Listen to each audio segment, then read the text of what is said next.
This is Reverend Sue from All Paths to God on August 30th, 2020. Only 6 months since we've met together as a group. Recording live from my living room.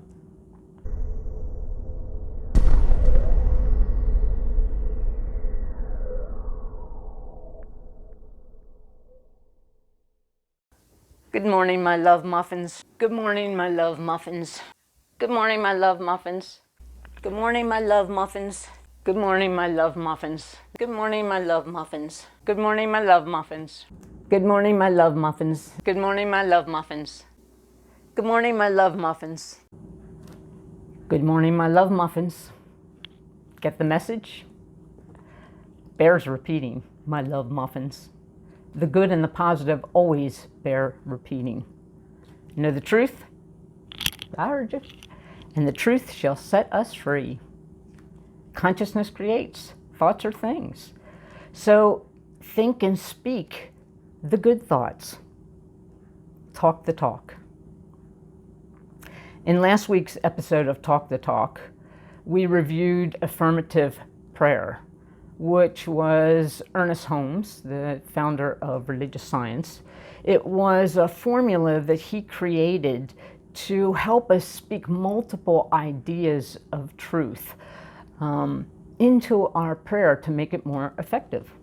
So the 5 stages were recognition, unification, realization, thanksgiving, and release. It was a formula so that we could talk the truth of the nature of God, of the unity of all things with God, of the reality of the possibility of all things with God, of our gratitude for the expression of God in our lives, and then release to the law of God for the unfoldment of those thoughts that we deliberately hold in our consciousness. It's an effective approach to move ourselves to a place of heartfelt conviction about the truth of who we are. And the one who focuses more on the truth of who we are will produce the best results in the conditions and experiences of their life. Positive affirmation, like affirmative prayer, is another effective way to talk the talk. But unlike affirmative prayer, which uses multiple ideas, affirmation is the repetition of a single idea. We New Thoughters are often accused of fantasizing in the face of experiential reality when we use our positive affirmations. But we're not fantasizing, we're realitizing. Because a new idea must become so firmly and so deeply rooted in our mind in order for it to affect change. It must become anchored in our ongoing inner awareness rather than being just a superficial, fleeting suggestion. And repetition can help serve that purpose. That's why, if it's positive, it bears repeating. When an idea is repeated multiple times, it commands a different level of attention. Good morning, my love muffins. Good morning, my love muffins. Good morning, my love muffins. After you hear it multiple times, regardless of whether it's annoying or lifting, you begin to focus a little bit more on the actual words that are being said, and you have a tendency to contemplate the meaning of the actual words being said. Repetition is a common form of practice in many religious and spiritual traditions and is used in a variety of different ways. The rosary is used to foster repetition of scripture and gospel-based prayer in the Catholic faith. The repetition of the rosary is meant to help the one praying enter into the silence of their heart, which is where the Spirit of Christ is thought to dwell. Praying the rosary. The mala, which is very close to the rosary, is used to foster repetition of a mantra in the Buddhist and Hindu traditions. Mantra can be broken up into two parts, man and tra. Mand means mind, and tra means transport or vehicle. In other words, an instrument of mind. A mantra is a sacred sound or vibration or utterance that, when repeated, unlocks the vital energies of the universe and helps the one chanting, thinking, praying the mantra to enter into a higher state of consciousness. It has 108 beads, one being a larger bead, that is called the Guru bead, that marks the starting and ending point of the prayer cycle. But it facilitates your repeating this mantra over and over and over again, minimally 108 times. The simple and most familiar mantra is Om. Om is believed to be the very first earth sound. The Om sound, the Om sound, when repeated, is said to create an inner reverberation that helps the mind and the body be calm. Another familiar mantra is the Om Shanti mantra, which, when repeated, Om Shanti, Shanti, Shanti, is an invocation for peace. Repetition, repetition. When we went to see Amma, we got individualized mantras, which is a very sacred process. First you meet and they discuss who is your spiritual guiding guru, deity. For me, I actually use the word goodness is my guiding guru. And then Amma would select a very specific sequence of sounds or syllables or words that represent and correspond to universal energies that is designed specifically for your interests and your growth desires. You're not supposed to share your mantra, as it diminishes the sacredness of this individualized practice. But mine was made up of 4 words and syllables. And the first was a sound, and it's the sound of universal attraction. The second was a word which means unites, binds, patches up differences, and helps people to achieve on earth. That sounds a little bit like me. The third was a sound, and it was the universal sound of love. And the fourth was a word that means to bow to. So one who bows to love and attracts people to serve by uniting, binding, patching up differences, and helping to achieve in the world. Very sacred. Repetition. Repetition does a mind, a body, and a soul good. And in New Thought and religious science, repeating positive affirmations is an effective spiritual practice to grow God and grace and good in our life experiences. Why? Because we have become masters at selecting elements of our life experience and using them to prove our weaknesses and our faults and our flaws and our lack.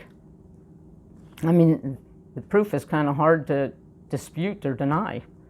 We ail and our bodies fail. We're anxious and depressed and frustrated and angry.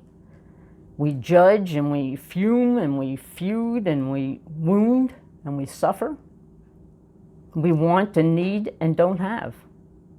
That's pretty glaring evidence of life gone awry. And these ideas are so firmly planted, so frequently thought and spoken and felt, that they block the flow of God and grace and good into our lives. We simply learned to believe we are less than what we really are. It is said that this earth plane is our school, and this grand adventure that we call life is our classroom, and experience is our teacher. And experience once taught us we were flawed and fragile and broken. And now our awakened spiritual experience has taught us that we are much more than that. We are much more than our negative thoughts have allowed us to believe. But we can't fight against our negative thoughts. That only gives them more energy and blocks us from making any forward movement. It reminds me of a story of a man who was trying to move a couch out of his house and it got stuck in the door. So he asked his neighbor to help. And they struggled and they strained until they were exhausted. And finally the neighbor said, "We're never going to get this couch in." And the homeowner said, "In?" Forces fighting against each other stagnate any movement in direction. So we can't fight against the negative, but we can strengthen the positive. And repetition of positive affirmations is a tool that will do that job. Just as we do repetitive physical exercise to strengthen our bodies, positive affirmations are thought exercise to strengthen our minds. One repeated positive idea that competes with our negative narratives, but doesn't push against them. Now, general affirmations will work.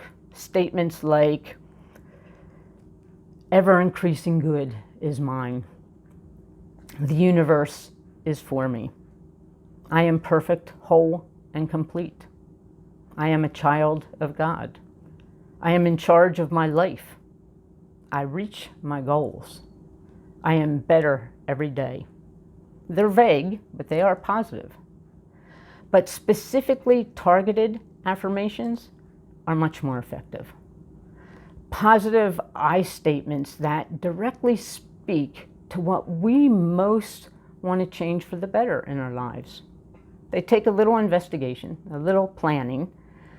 And for me, I created a little system, an acronym system, to help me be thorough when I'm creating an affirmation.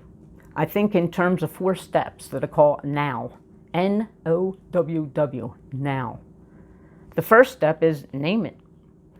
What current thought or what talk patterns are working against our best interests?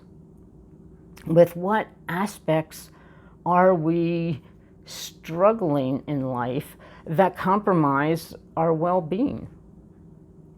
Are they physical? Are they emotional? Are they financial? Are they relational? Are they all of them? And if we're not sure, all we ever have to do is just ask someone close to us. They'll know exactly what we're struggling with in life. Bill Hornaday, who was the first minister of the Church of Religious Science appointed by Ernest Holmes and a beloved idol of everybody in the belief system, and he had a church of, 6,000, 7,000 congregation members. He was a very smart and warm and humorous man. He told a story of a congregant, a woman, who had called him one day and told him that that's it. She had decided to divorce her husband, that he was just unkind and critical and sarcastic, and she had just had her fill, and that if he didn't meet with Bill and change his ways, that she was filing for divorce. And the husband, who was a notable doctor, came in or called him on the phone and said, I'd like you to call my wife and tell her that we talked and that really I don't have a problem. He said, my wife is just neurotic. She exaggerates. All of the trouble that she talks about is in her imaginations. And of course, Bill said, I can't tell her we met and talked when we didn't, so why don't you just stop by my office? And being a doctor, he said he understood exactly what was going on, but he just was busy and he had a lot in his mind. And when he went home, he just wanted some peace and quiet. But that his wife was just a little nervous Nelly. And so pleased to call her and tell her that he was there and it really is her that has the problem and needs to change. And so Bill said, well, then you won't mind doing an experiment for me. He said, what I want you to do is on your way back to work, I want you to buy a bag of dried beans. And when you get to work, I want you to call all your staff together. And I want you to tell them that someone has brought it to your attention that they believe that you are negative, that you are sometimes disagreeable, that you cause discomfort when you're interacting with people. And so you would like them to let you know if they have that experience. And if they do, then you're going to put a bean in the bowl. And reluctantly, he agreed to do that and said he would call in a couple days and give them an update. Well, he called later on that afternoon and said, my bowl is overflowing. He said, I literally can't open my mouth without putting a bean in the bowl. So many times, we aren't really aware of that talk that is defeating our desires, our intentions, our prayers to grow and to move forward. So if it's altertude time, we first have to name the tude. We first have to accurately identify what it is that we most want and need to change. Is it something? Is it somewhere? Is it someone? So N.O.W.W. N, name it. The second step is O, own it. We have to stop blaming other people and holding others accountable for either the cause of our problem or failing to fix it. If we put our power and our control into the hands of someone else, then we are helpless. And in a universe where anything is possible under God and where consciousness creates and where God created us, but we create all the circumstances of our lives, spending 1 second pointing at someone else as cause of our problem or waiting for someone else to make things better is a total misuse of our power. So we have to own it. We have to know that we individually, personally, hold the power to affect change for the better in our lives. N.O.W.W. Name it and own it.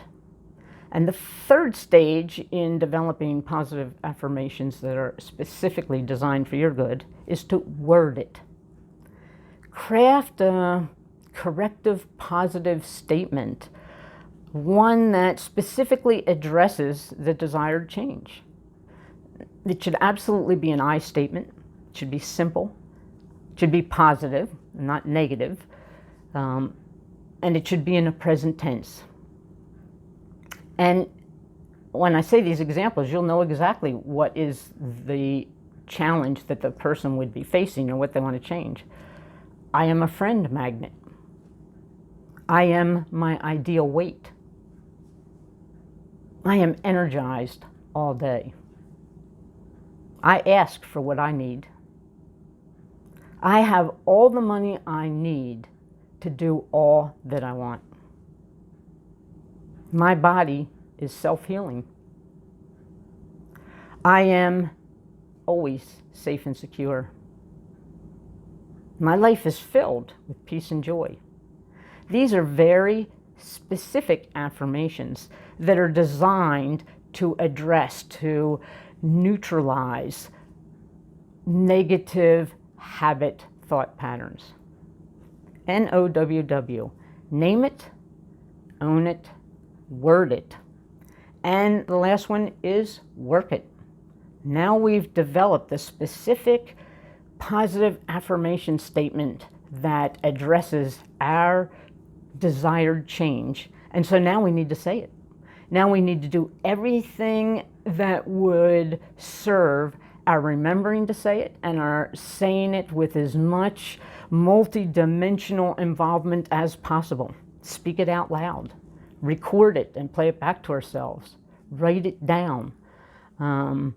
Create an atmosphere around where we say it. When you're practicing the rosary or mala beads, you often will light incense or light a candle or have a special sacred part of your house or your neighborhood, or that you'll hold as an atmosphere that is reverent. Imagine what you're saying. Remember a time that you had an experience that's similar to the affirmation. Work it. Prompt yourself to remember. Put sticky notes around your house. Have your alarm go off to remind you. Do it every morning when you wake up and every night when you go to bed. Do it every time you get in your car. Say it every time you walk into the kitchen. I remember in my other church when I was working with the practitioners, I was trying to create a program to make affirmations and shift our consciousness around prosperity. So I created a Pennies for Prosperity program. And it wasn't to raise funds, it was to raise consciousness. And the goal was, the reminder was, the trigger was, every time somebody saw a penny, they were to repeat an affirmation about us being prosperous. So work it. N.O.W.W. Positive affirmations. Repetition works. How do you develop them? Now. Name it, own it, word it, and work it. That's all there is to it. And once you have that done, you just say them over and over and over again until you see the condition and your mindset around that condition begin to shift. Know the truth, and the truth shall set us free. Consciousness creates and thoughts are things. So talk the talk, lots. Affirmative prayer is talking lots of ideas about truth. Positive affirmations is talking one idea repeated lots of times about truth. As Dr. Frederick Bell said, one of the original New Thoughters, he said, "We are never displaced from any desirable situation until we let our mental fingers loosen their hold on it." Well, our mental fingers long ago loosened their hold on the truth of who we are. And now we need to get a grip on the truth. And repetition of a positive affirmation can help us do that. So your mission, my love muffins, is to create a designer affirmation. Pick an area, select an area where you want to see change in your life. And then walk through the formula now. Name it, own it, word it, and work it. If you repeat it, it will take root and it will grow good in your life. When we upgrade our thoughts and our words, my fellow journeyers, we upgrade our lives and our world. Let's see if you can complete these affirmations. If we want the world to be a better place, we have to be a better person in it. I'm never going to stop believing, no matter how many times I stop believing. We didn't come this far to only come this far. We must have frequently repeated these affirmations. That's what we're trying to accomplish. That these ideas are fresh in our mind. They readily come to our mind. And as that happens, we will begin to neutralize and decrease the influence and the impact of those negative habit thoughts that we so long ago planted into our subconscious. So, go forth, my friends, and affirm. N-O-W-W. Name it, own it, word it, and work it. Say it with me. N-O-W-W. Name it, own it, word it, and work it. We can't go back and make a new start, but we can start now and make a new ending. We are the people. Now is the time, and this is the way. Namaste, my friends.